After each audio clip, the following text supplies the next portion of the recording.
Halo, ketemu lagi dengan saya Yusdillah Sutianto.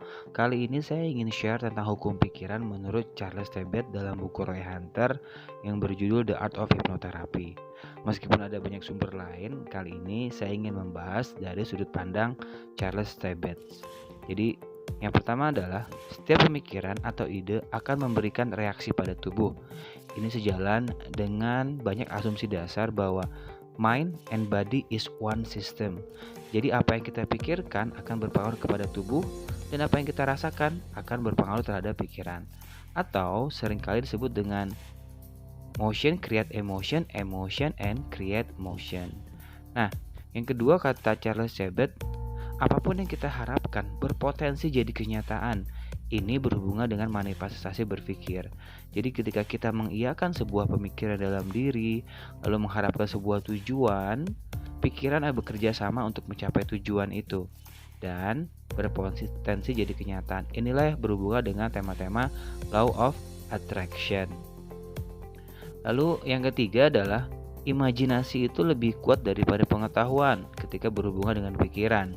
Artinya, jika ada konflik antara imajinasi dan pengetahuan, maka imajinasi yang semuanya berada di dalam pikiran bawah sadar cenderung mengambil peran. Ini berhubungan dengan tema-tema pikiran bawah sadar yang berkonflik dengan pikiran sadar. Ada juga penelitian yang mengatakan bahwa pikiran bawah sadar sangat berpengaruh 80% terhadap kehidupan sehari-hari, yaitu dalam kebiasaan. Nah, yang keempat adalah ide yang bertentangan dalam pikiran tidak dapat dilaksanakan dalam waktu yang sama.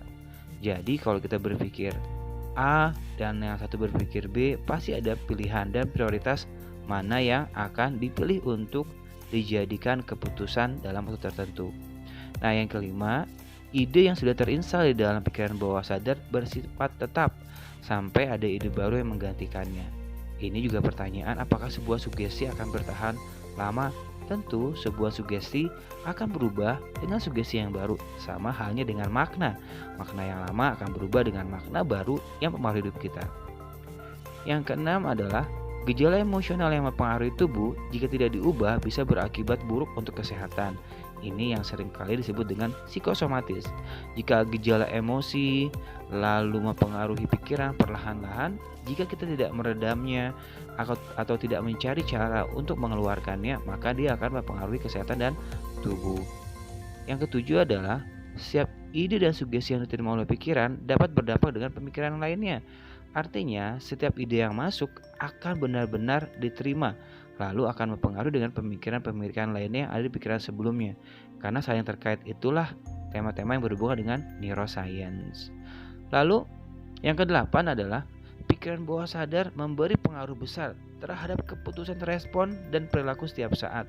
Banyak peneliti tokoh neuroscience yang mengatakan bahwa pikiran bawah sadar adalah gudang memori yang ada dari tumbuh kembang kehidupan kita.